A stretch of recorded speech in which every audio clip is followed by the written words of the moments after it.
Hi, I'm Gary from I'm Gary from learntoplaymusic.com, and welcome to our first pilot episode of the Music Space. Yay! Brought to you by Learn to Play Music once again. Learn to Play Music has been going for about 30 years, producing instructional books for most instruments. Chances are, if you play an instrument, which you probably do, otherwise you wouldn't be watching this, you've bought one of the books over the years. Remember to wear some headphones, and in this show you can ask some questions during the blog or during the show. So launch up your Q&A app. Hey. So the goal of Music Space is to inspire and interact, and then obviously question time with the blog or during the show. And we're going to have a different guest each week, and we're going to be asking some questions. We're going to have an interview talking about their passions, what got them started. We'll also have a topic of the week, which will be generally of their choice. My name's Gary, as I said before. I am a professional musician. I've been playing for about 30 years professionally. I'm also a music director. I'm a music producer, a music teacher. I play acoustic guitar, electric guitar. I play bass guitar, banjo, mandolin, ukulele, pretty much anything that has strings that is plucked and not bowed. So the reason I got started was I heard the Beatles when I was very young, and that changed my life forever. Not just as wanting to be a musician or a songwriter, but also the way I dressed, the way I looked, everything was about the Beatles, and in many ways still is for me. So the topic of the day today is going to be fingerpicking and strumming. To me, they're both as important as each other, and they play a big part in music. The strumming part, which is generally done with a pick, sometimes with the fingers and the hands, is usually used by songwriters on the guitar, singer-songwriters, to accompany themselves. So the strumming part of guitar is a big one. And then we have we do a finger picking and strumming at the same time. So we pick out a melody whilst we're strumming at the same time. So that's like that takes me back to the Beatles, a song that John Lennon wrote called Norwegian Wood. That pretty much spells out the melody whilst strumming along, accompanying like this.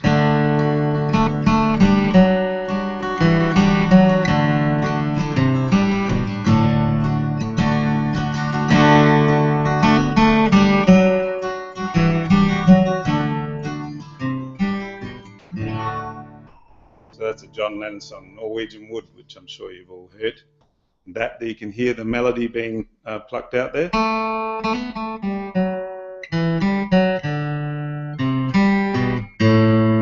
While playing along on a D chord. So that's a beauty. Another one of my favorites is a George Harrison composition called Here Comes the Sun, which uses pretty much the same sort of technique, picking and strumming at the same time. I'm sure you've heard this one as well.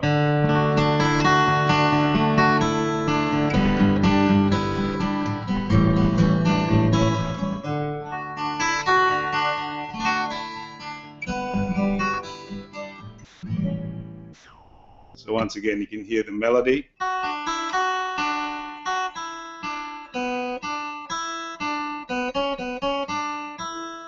With the D chord behind.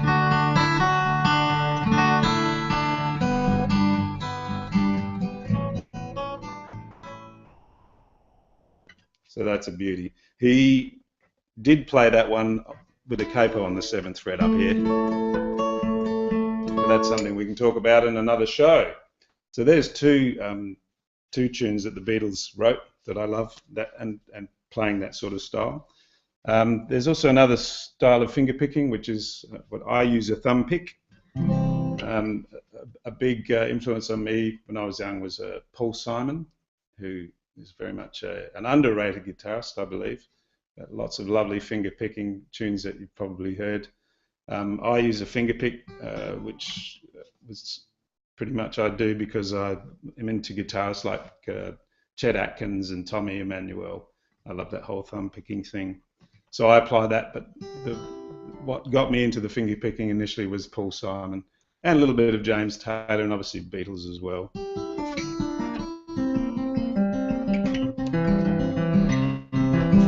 So this is one where we use the thumb pick pretty much as the bass part, like a left hand on the piano, and the other fingers looking after the treble strings. So here I'm just playing a straight C chord, and then going down to the fifth on the bass, on the G on the E string. So my left hand is playing, or my thumb is playing this rhythm, and then adding the other fingers, which is pretty much like a banjo roll. You can hear the banjo sound there, I'm sure. So you can do that with lots of different chords, but just by playing the root and the fifth on the bass. Now you might have noticed I don't play with my first finger there, which is a good thing if you want to be able to hold your pick, flat pick, and play the same sort of thing, which is what some musicians are doing now. Some guitarists are using, blending the two styles, the flat picking and the finger picking. So exactly the same sort of style, obviously without the thumb pick now. But the good thing there is that also gives you some freedom to play some flat picking styles during your finger picking. That sort of stuff. So I've blended the two. A good way to get started on finger picking, on picking and strumming, is play the root of the chord, then the rest of the chord, and go down to the fifth or up to the fifth of the chord, whichever chord you're playing, and so on. So that's a good way to get started with rhythm, and then you can mix it up, speed it up. So that's pretty much a classic country guitar riff right there. So holding your pick and finger picking at the same time, you can apply to lots of different styles, jazz, blues.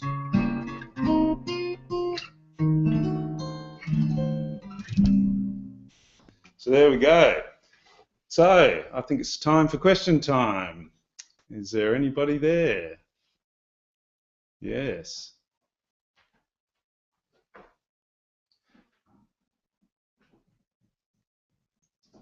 Robert.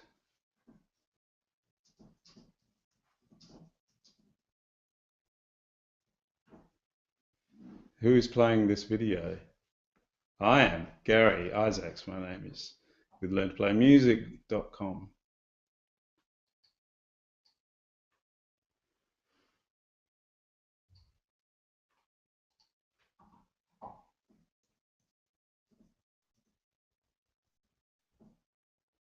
Manolis.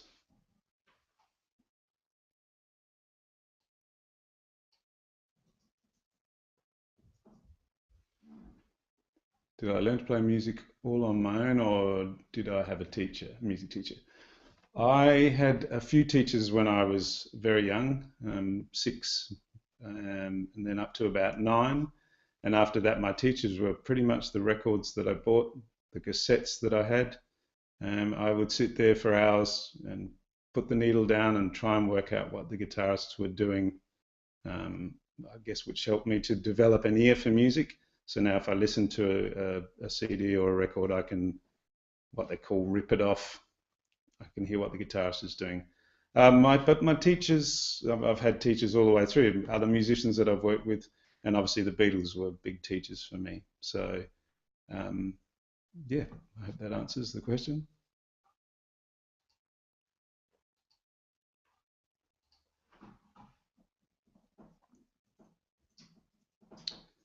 Got an email from Sarah. I know Sarah, I wonder if that's her.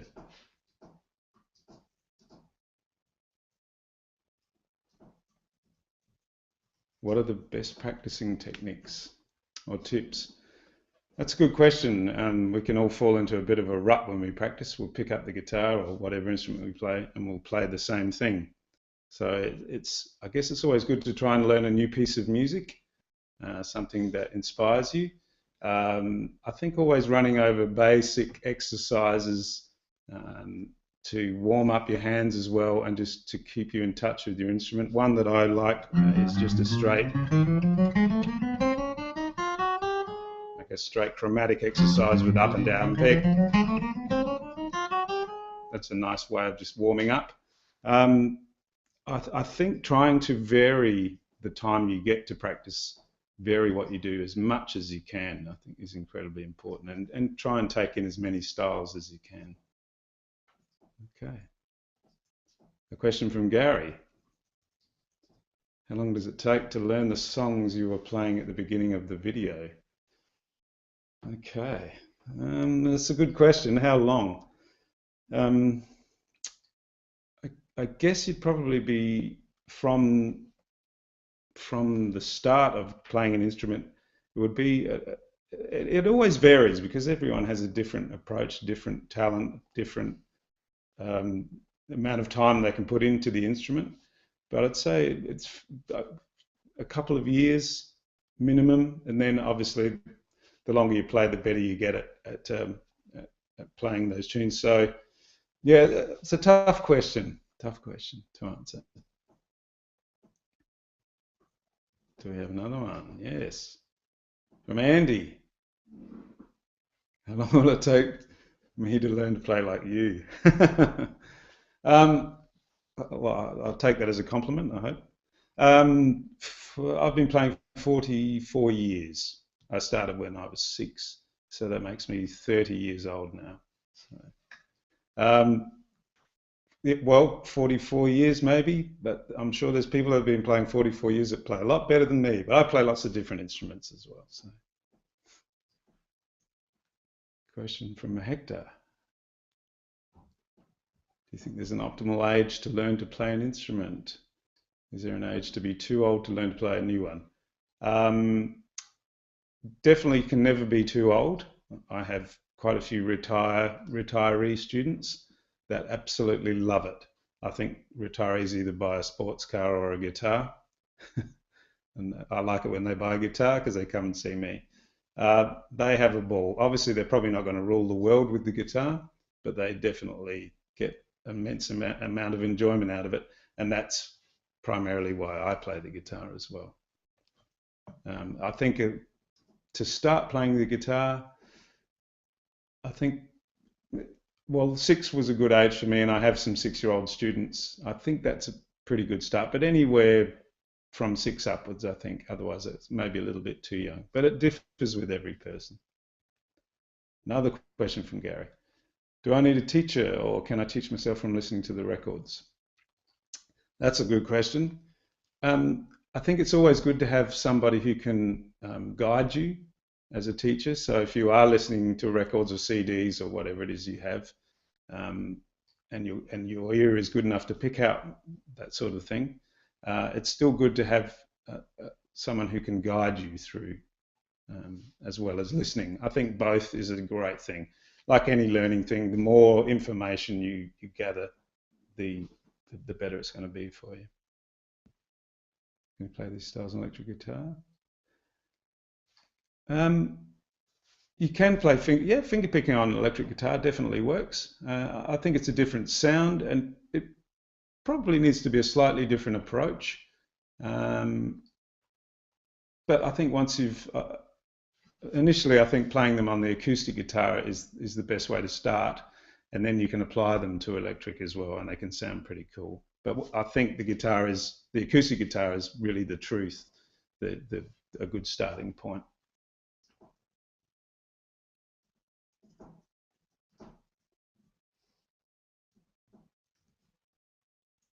Q Andy, should I buy an electric guitar or an acoustic guitar to start on? There we go. Well, I almost gave the answer before. I would always start on an acoustic guitar, just because, and I always say that to my new students, because once again, as I said, I believe the sound that you're making is the truth. There's no hiding behind pedals or amplifiers. Starting on acoustic guitar is definitely the best way to go, in my opinion. I would start on a nylon string guitar, especially for children. Steel string can be good to start on, but can be a bit harder on the fingers if you're not calloused, which you're probably not going to be if you're starting. A question from Stephen. As a beginning guitar student, should I focus on learning individual notes or chords first? Okay, that's another good question. Probably the best way to start is one note at a time to get your fingers used to the pressure that they need to apply to make the right sound. We always want to go for a clean sound with some sustain. Chords tend to be a little bit more complicated when we're putting down obviously 2, 3 or 4 fingers at the same time. That's going to complicate things. So getting the single notes first and being happy with that, and then I would progress, and that's generally how I teach as well. Then once I feel like they're playing the single notes nicely and cleanly and comfortably, then we tend to move on to the chords.